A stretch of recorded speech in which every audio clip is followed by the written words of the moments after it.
Okay. To be recorded, okay? Thanks. Thank you. Does need press here? Can you hear me? Yeah. Oh, it's on. Okay. All right. Well, Article 17, Living the Grace of Matrimony. Janet and I are married since 1989, and early on, we how many years has that been? 30. One day she came home and said, "I'd like us to see it about this Franciscan group," and it was here at St. Thomas that we first heard about that. So we went through formation, and we've been Franciscan and members of this fraternity since then. Let me just start by reading on the first Franciscan focus here on page 161. There also, having become a herald of the gospel, he went about the cities and towns, proclaiming the kingdom of God, not in words taught by human wisdom, but in the power of the Spirit. To those who saw him, he seemed to be a person of another age, as, with his mind and face always intent on heaven, he tried to draw them on high. As a result, the vineyard of Christ began to produce buds with the sweet smell of the Lord. And when it had produced flowers of sweetness, of honor, and of respectability, to bring forth abundant fruit. For set on fire by the fervor of his preaching, a great number of people bound themselves by new laws of penance according to the rule which they received from the man of God. Christ's servant decided to name this way of life the Order of the Brothers of Penance. As the road of penance is common to all who are striving toward heaven, so this way of life admits clerics and lay, virgins and married of both sexes. So this is where he's talking about relating that the third order, the secular order, came about. I mean, we have the Friars Minor, that's the first order. The Poor Clares is the second. But now it's going to talk about us. And it's meant to be something that focuses you as a Christian on living that gospel life, but you're supposed to take that journey with the person that you are with in marriage. Or not, but when it comes to being married, the sacrament of marriage itself has aspects to it that involve a Franciscan focus as well.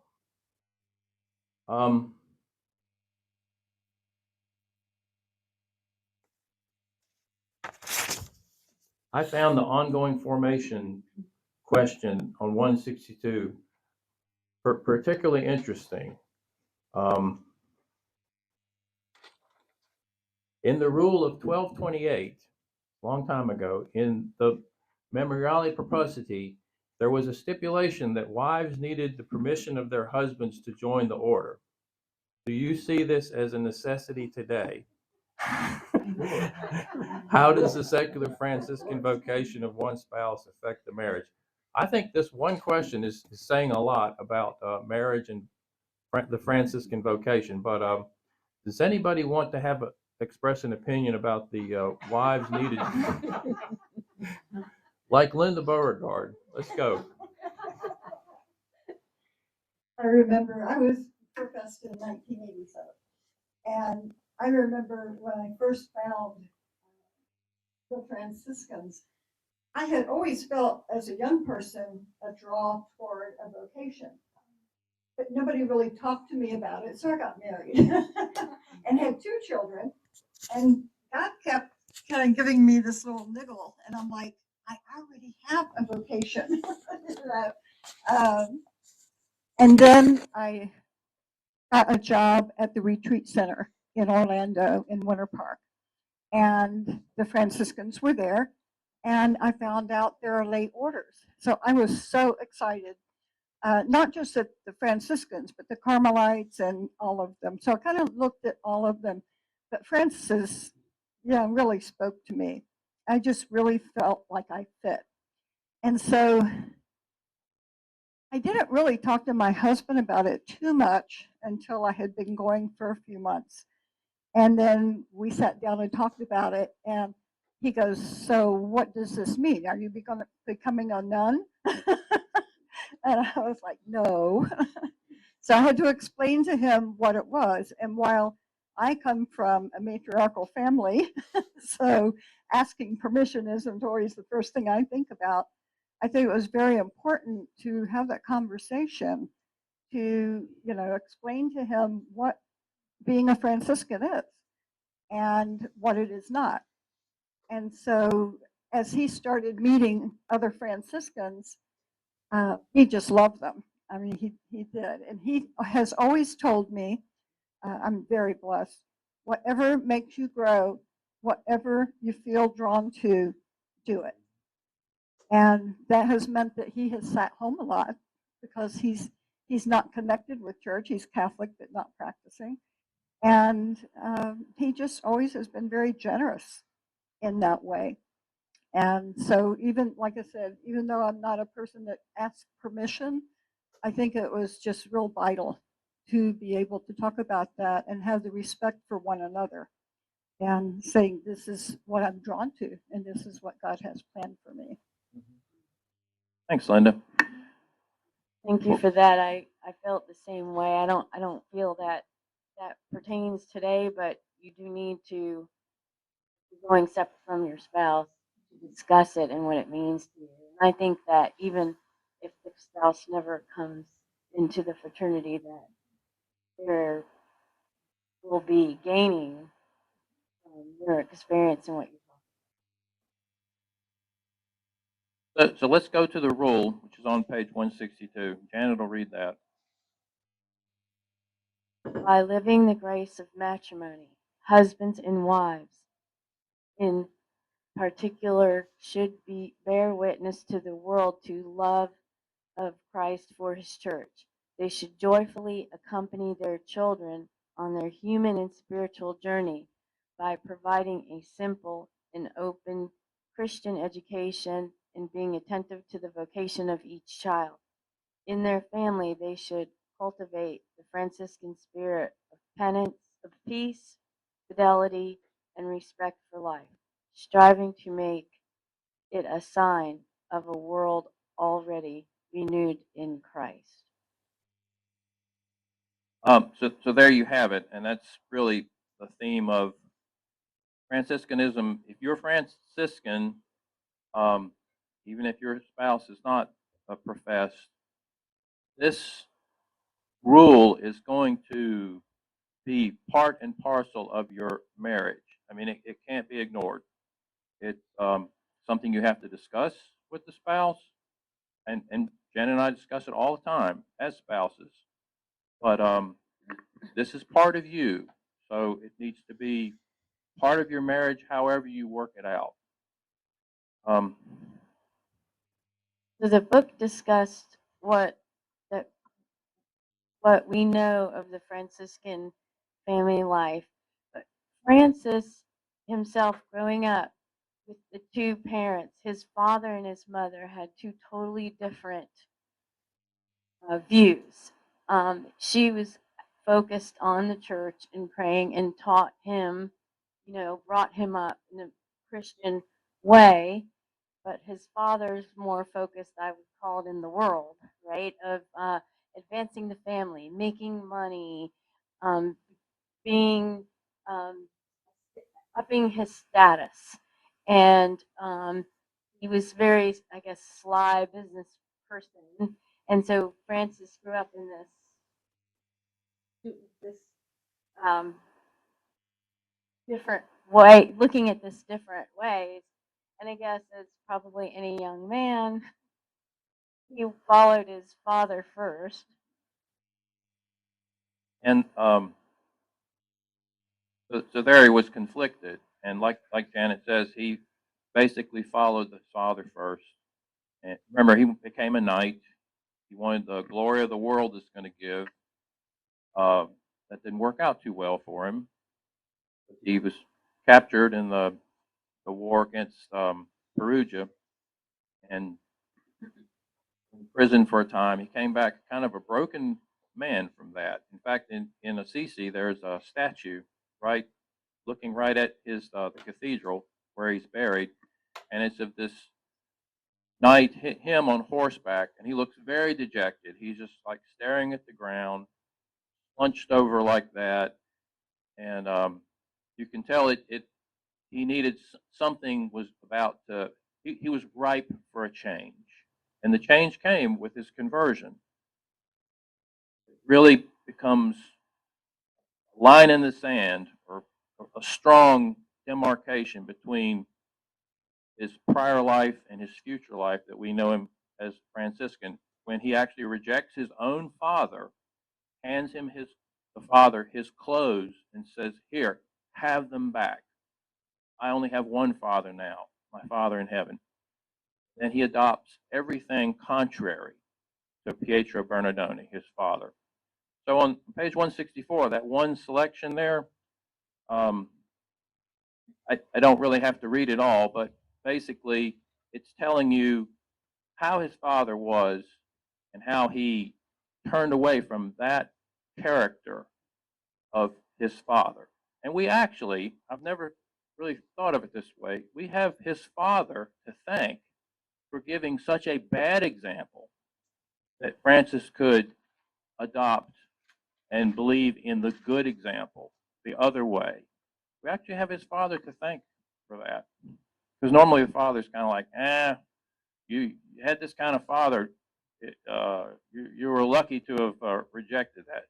Well, kind of like as Janet often says, God works through others in strange ways, and making Pietro Bernardoni the greedy merchant, only concerned about money and prestige, making him that way was part of educating Francis to not be that way. Yeah, the remainder of the lesson kind of focuses on the marriage mission of marriage and the how to foster and grow. Your goal really is to build holiness in each other. So that's what you're trying to do. We're called specifically as parents to share God's love with each other and our children, and just be aware of your children and their vocation. I've heard this before. Really, religious education, 90% is at home, right? So the kids are going to watch what you do. They're watching, emulate what you do. So it's very important to teach them Christian values and how you feel, about things and your values and how to follow the gospel. And within the sacrament of matrimony, we're called to witness to the world the love and unity that Christ has with Christ and his church, right? So Christ's love and unity with the church. And that's what a marriage is supposed to reflect out to the community. So that fruitful love which exists between Christ's church, we help each other to attain holiness in their married life and in the rearing and education of the children if there's children in marriage. That's really important.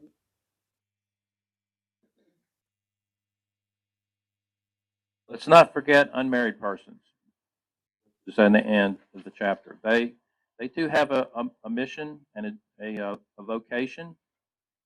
Widows. I mean, there's a whole breadth of experiences here. Not just really. I mean, the primary focus here is matrimony, but when you're Franciscan and you're not physically married, you're still spiritually married to Christ, and that's where your gifts are evident and become real. the section on 165. It's a paragraph from Lumen Gentium Dogmatic Constitution on the Church. Okay, so I don't know what that is. I've never heard of that. So I looked it up, and it's Latin for Light of the Nations.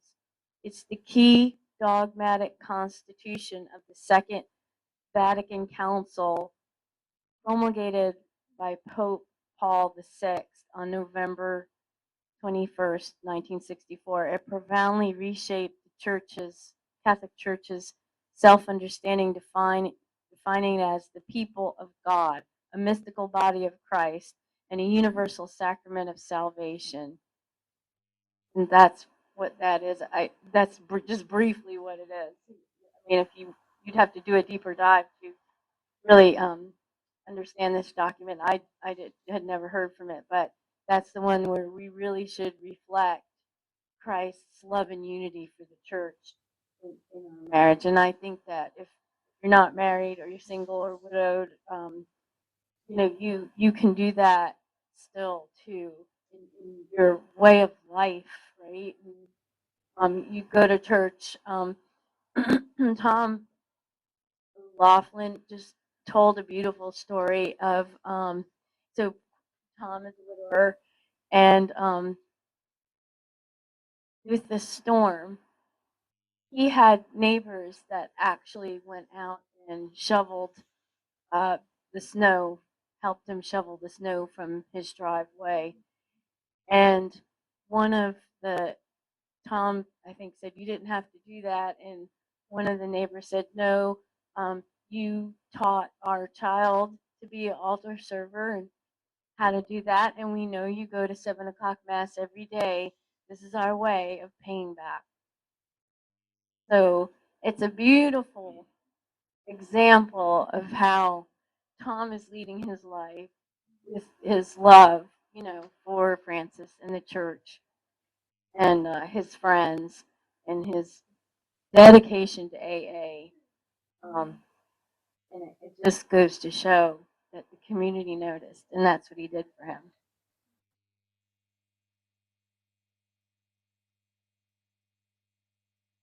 Want to go to questions? Yeah. Okay. So,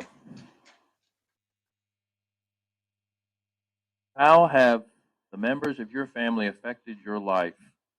Were these influences mostly positive or negative? Let's see. Someone's gonna get told. There's a hand raised. 169, I think, is the page. Page 169. And if you'll use the microphone, please, that'll help with our recording. So I raised my hand. um, so I wanna answer share my opinion about the number one question because I had to step outside really quick to reach out to Christy. But so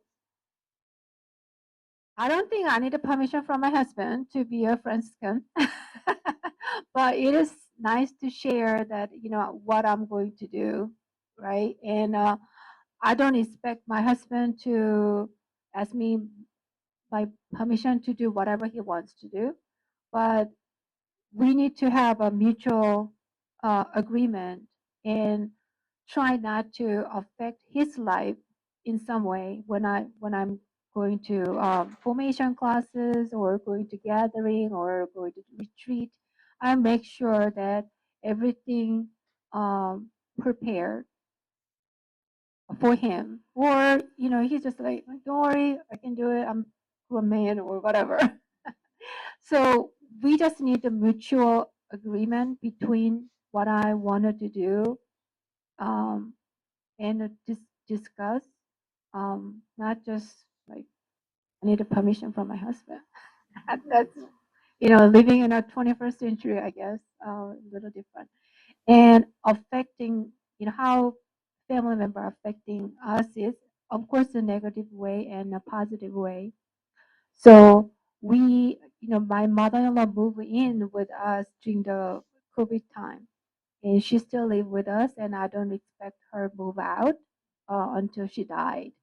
So that was my promise for her when she moved in. I asked her to move in because I grew up with a grandmother, and I thought it was a good, positive way to raise my family as well. With Jeremy, having a good relationship with the grandmother. When he came home, and the first thing before he really need to go to bathroom, but he just go to see grandmother first and go to bathroom, right? So like, oh, grandmother, I'm here, and I just go to bathroom, right? So like he build a good relationship with the grandmother that makes my heart really warm, and um, I know that I made a good decision. And even my husband is his mother. He just no, I don't want him to want her to move in. But overall, that relationship. I mean, honestly, the first year is a little rough because even though I ask her to move in, but I sometimes I feel like I don't have my privacy.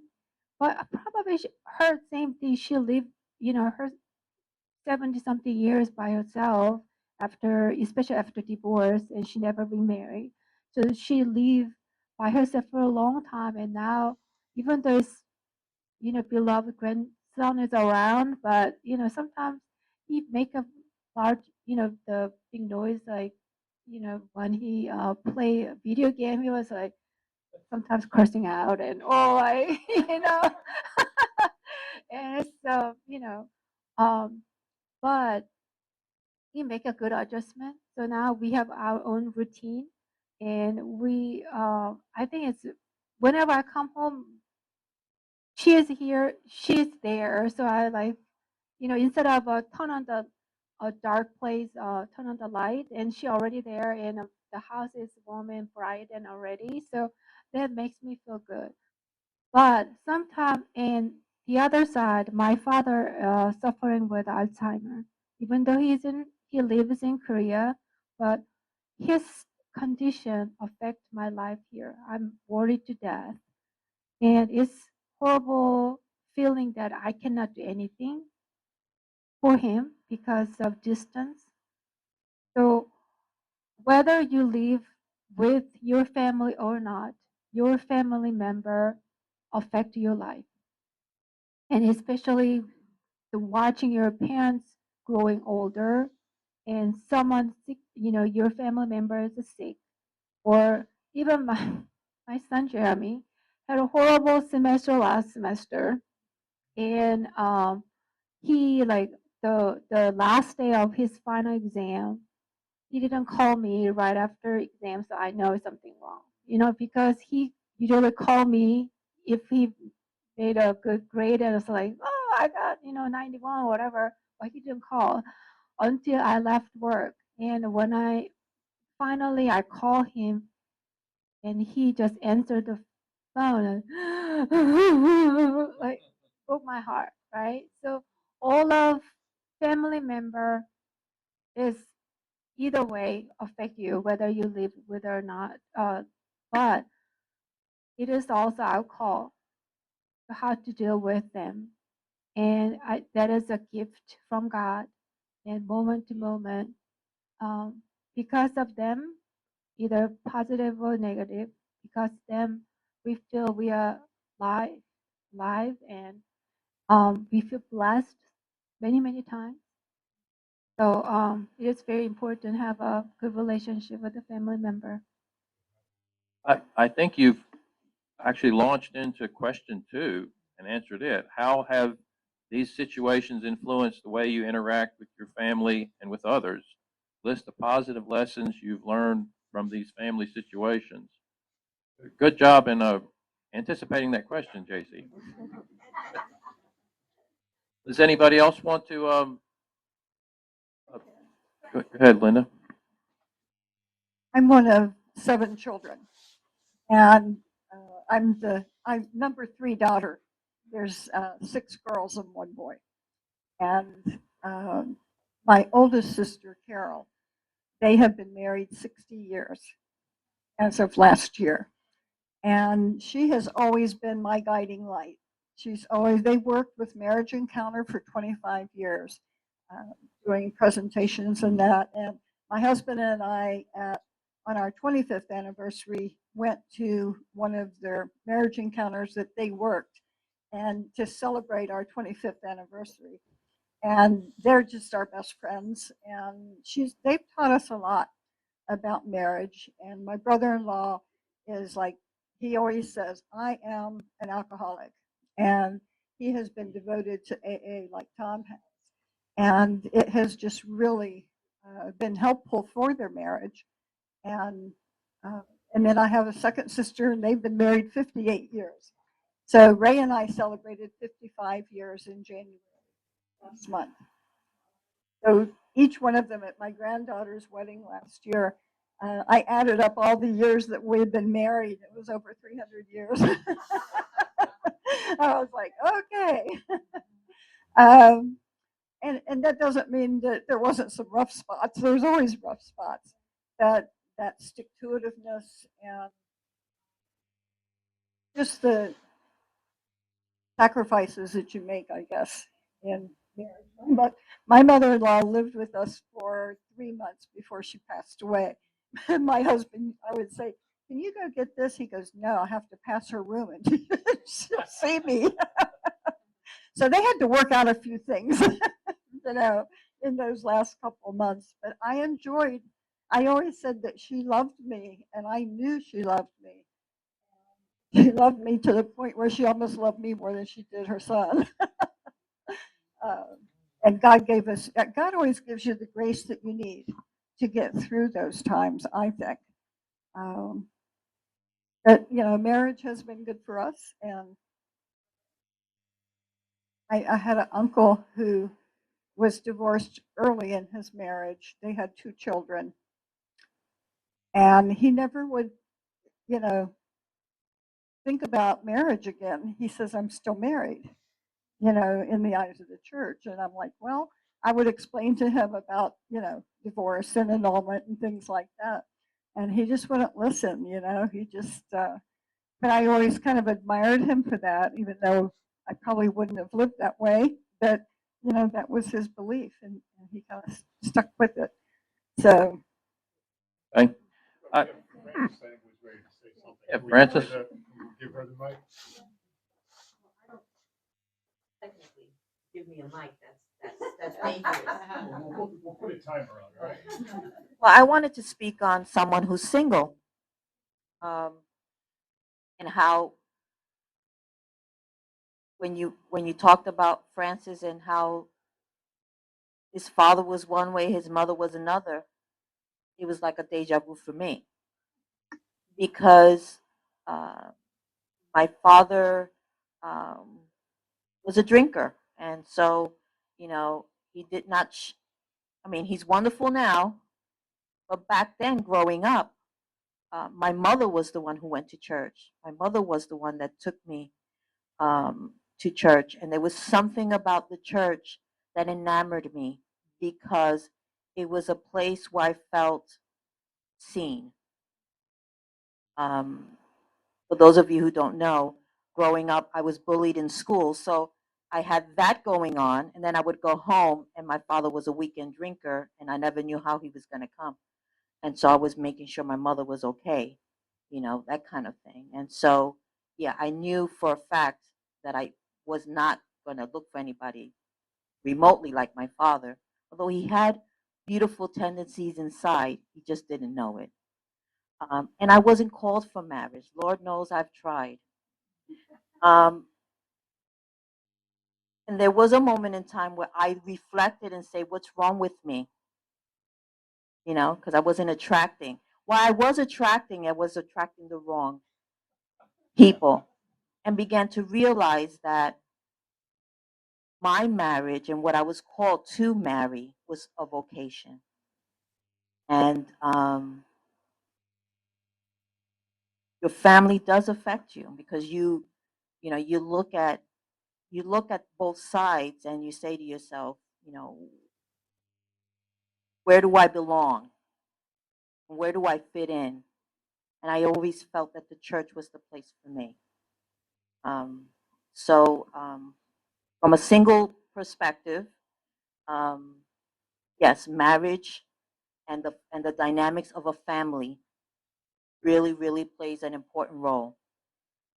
I am the oldest of three, yet they all believe in God, but I won't say faithful one, but I was the one who practiced.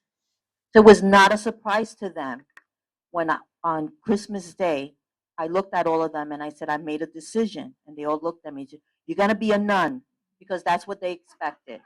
Because I was always in church, that was just expected. And I said, no, not quite. Because I did say a principal who said to me, Fran, you are not nun material. And she was absolutely correct. But to devote my life to something that I love deeply, and Francis was one that engaged me and pulled me in. Um, Although my family didn't practice, they did advocate because they saw in me that a vocation. So that's just my perspective from a single person. Thanks, Fran. Thank you, Fran. Beautiful testimony from being single, and Fran's an excellent example of a Franciscan and how she in her life's work, right? She poured love and showed Christ's unity of the church in her work. She's continuing to do that in the secular Franciscan order to the youth ministry that she does, and to all of us here. And just like Tom, who's widowed, and he was able to teach a neighbor's child altar server. It suggests in the book, that you could invite a neighbor's children to a church activity that, maybe it might be helping this parent out, to have the child doing something, constructive and learning about the church. So that's kind of what Tom did, and what if you're single or even married couples, knowing children that you could bring them to church or something like that. That was a suggestion in the book. And again, just the way we live, without using words, following Christ's teachings in the gospel were examples. And that's pretty much it. Although we could go on about marriage forever. Anybody have anything else to add or share? Well, can I? Certainly.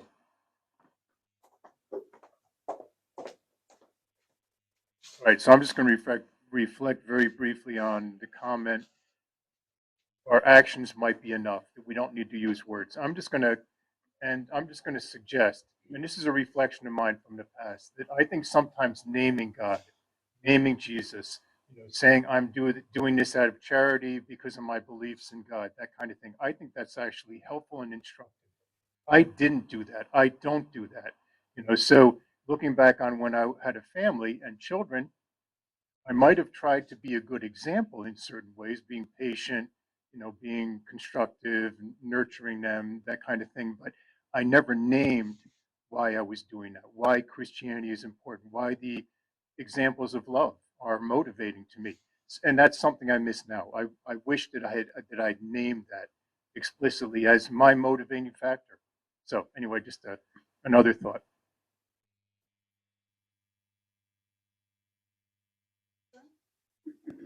Anybody else? How about people coming in? How is that? I'm wondering how this affects you, Not to put you on the spot or anything.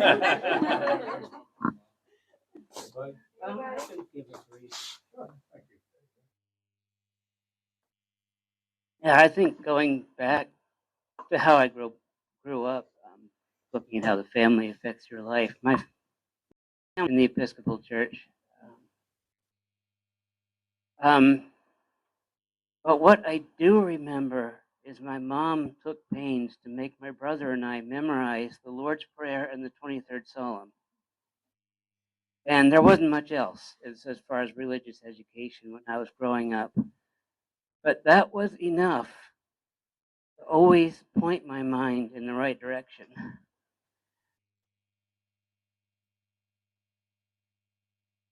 And eventually I became a member attending the Episcopal Church regularly. And then I met my wife, who is Catholic, and I slowly realized that the Episcopal Church was not it. So her fluent influence on me brought me into the Catholic Church through RCIA, which, by the way, was the last time I was in a group called Inquiry. um, but I guess that's just a very brief reflection on how the family has affected me and how my wife has affected me, and both have pointed me in the direction of Jesus and the Catholic Church, and ultimately here. Thank you for sharing.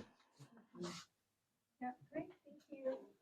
Thank you so much for ongoing information.